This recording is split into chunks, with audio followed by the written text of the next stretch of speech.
Hello friends, this is Sharmi with the Amateur Gardener. I'm back. We are installing four awnings actually. They are each 7 feet wide and 7 feet in depth as well. So they are going to go on each side of our patio, and we have a couple of people come here to install it for us. I'll be taking you through some of it. And these awnings came from Canopia, I think Palram, and should be something that is more permanent versus something that has to be rolled out and rolled back in, and something that is a little more stable. So hopefully it'll go okay and look really well. The main reason for the awnings, a little bit for the looks, but most of it is for my hydrangeas that I have on each side of my patio. I usually used to buy garden umbrellas for offering some extra shade during summer, but these awnings will meet that requirement and will be giving them much needed shade from the late afternoon sun that this area tends to get over the summer.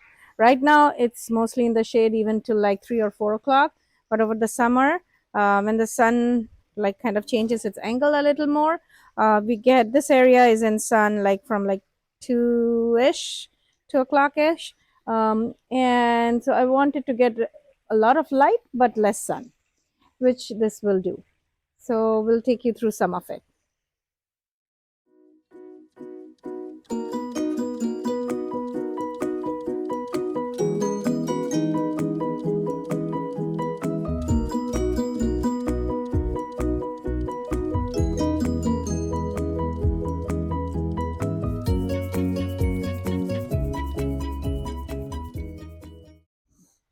So two of them will go here.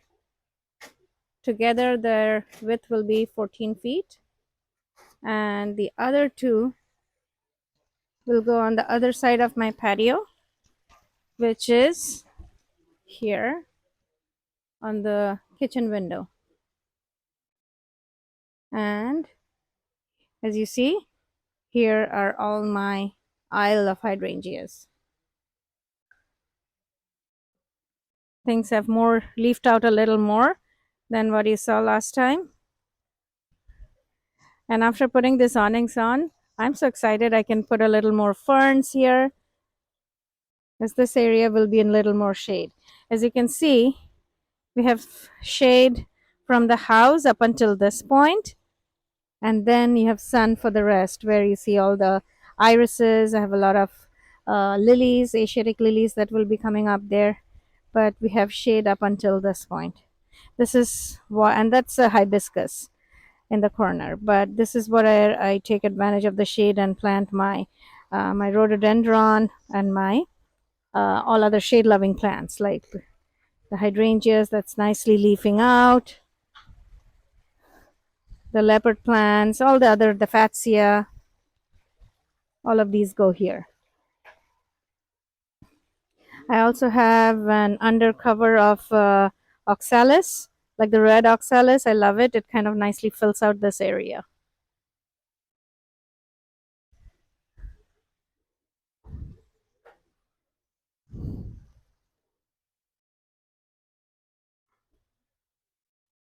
So this is where the awning will go.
Um, this is to give you a picture of an awning that we built on either side of our patio.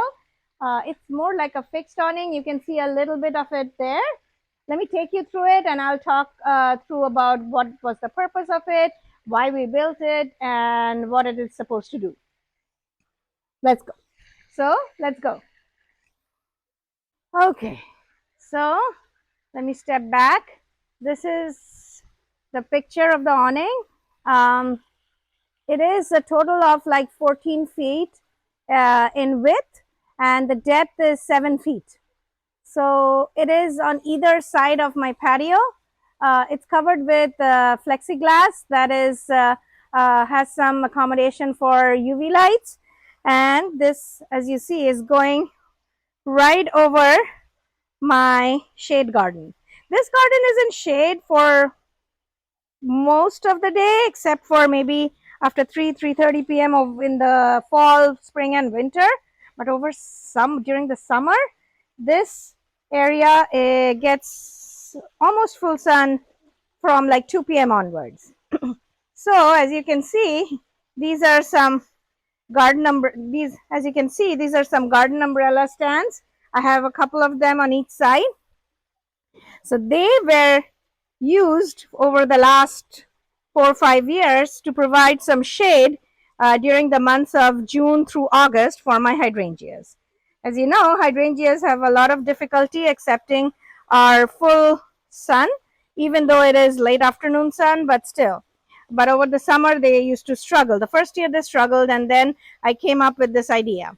It was a cheap option, but then we had to duck under these umbrellas as we passed through, and that wasn't pleasant. But we lived with it, and it was okay. It was a workable solution. But now that we have this awnings, we don't have to do it. This is 7 feet plus high, and actually it's maybe a little more.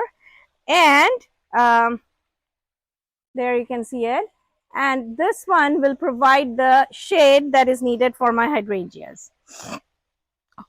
I'm not so worried about this one that is outside the canopy of that awning, but because this one we have a huge hibiscus here that you can see is already starting to leaf out. That casts a huge amount of shade. So I'm not worried about that one. That one will do fine. And there is another hibiscus there, which now looks at as just as sticks, hasn't leafed out yet, but it will. And then we have a huge like a cluster of Hawaiian kahili ginger, or it's actually a Himalayan ginger, that is starting to like poke its head up through the soil. So that casts quite a bit of shade from like all three directions for this hydrangea. So I'm not worried about that, but the others will enjoy the shade of this awning. And now let me take you to the other side. Okay, so here is the other awning. It's nicely flanking my bedroom window on this side.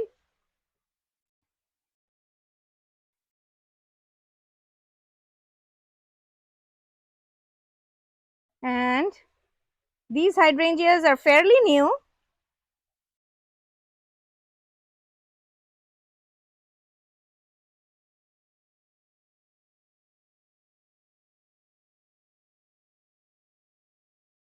And there is a third one there. But now it gives me an opportunity to plant even more hydrangeas here. Oh, just as a side note, there is one of my amaryllis. It's in full bloom here. Let me show you the picture. It looks awesome. And I have another amaryllis that look awesome. This is the other clump of amaryllis. Oh God, and this is the other one. How pretty is it? Okay. This is also a macrophylla hydrangea. I think this one is, I'll put the name up. It's, I think it's Southern Living Plants. It's wedding gown, something like that. And then I have to cut back some of the leaves here because it's kind of shading, covering up my hydrangea here. This is LA Dreaming. You can hardly see it. There. Planted it as a little one. There.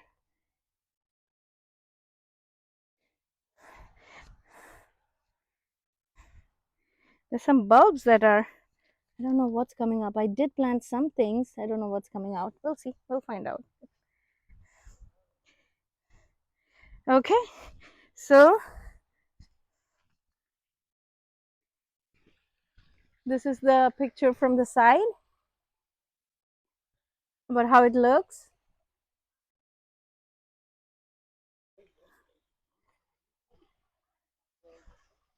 We still have to secure it to the bottom. The guys will be coming tomorrow to secure it with screws and everything.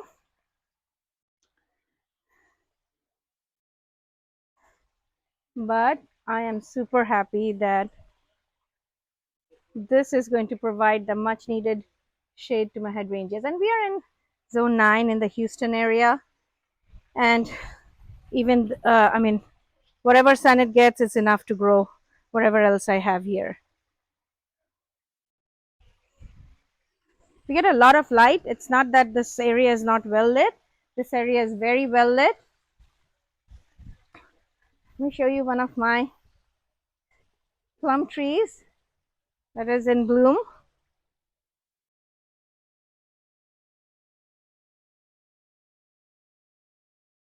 This is, I think, has been there for like 4 or 5 years. Oh, and then the 2-in-1 apricot tree. The apricot portion is in bloom. The plum portion isn't.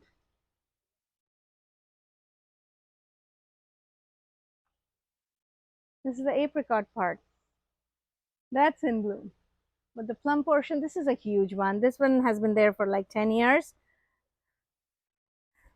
That is a damage we caused to the tree because it was tied up at one point.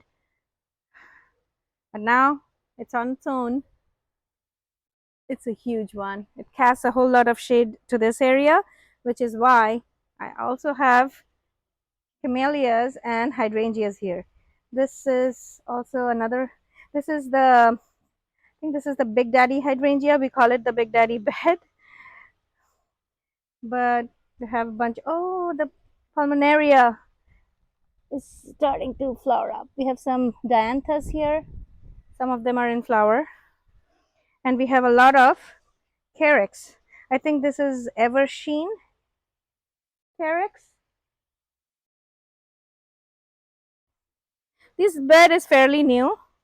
It was made in like maybe a couple of years ago at most.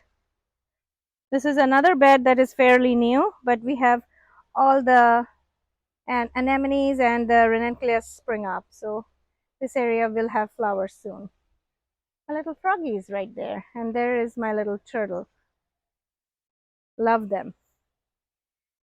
Okay. Oh wow, these are they're all leafing out. So these are the Esterellita or Esterella, I think.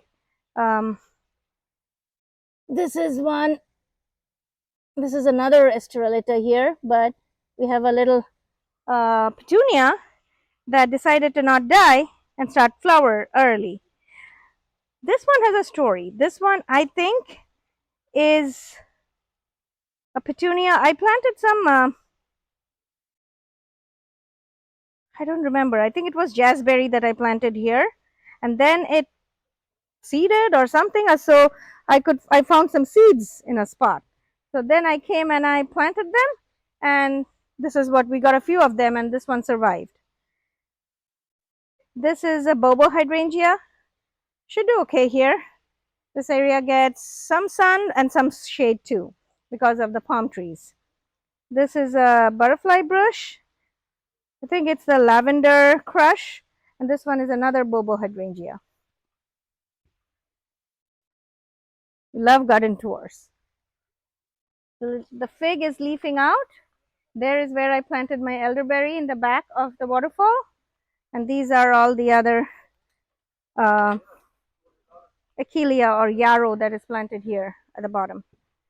This is another bobo hydrangea, just a little quad pot that I got. This area has a lot of stone crop that is coming up. This is Miss Molly butterfly brush, and this is another bobo hydrangea, and this is my one of my Peggy Mardens that is starting to flower. This gets completely covered up in pink blooms all over, but this is just starting out.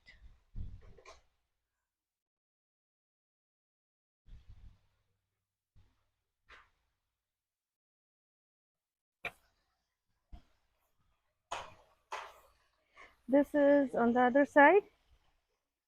We have, I already showed you the elephant ears that I had planted, but this area has a lot of um,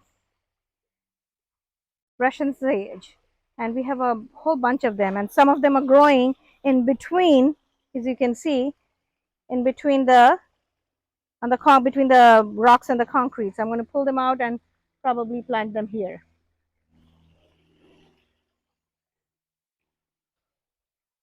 This is a view of how the awnings look from the side. So this is one, and then the other one is next to the pergola. Now this awning option, the fixed one, may not be a proposition for everyone. I had been thinking about this idea for the last couple of years.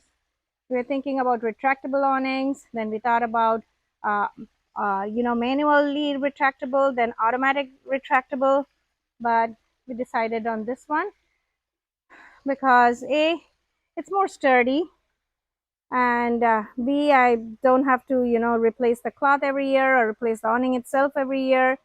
It's definitely more expensive, 4 times more expensive than manual awning, and maybe just as much as a retractable awning. But this meets our like the size wise, this actually meets my um, criteria, meets my needs. But size wise, this meets my needs completely.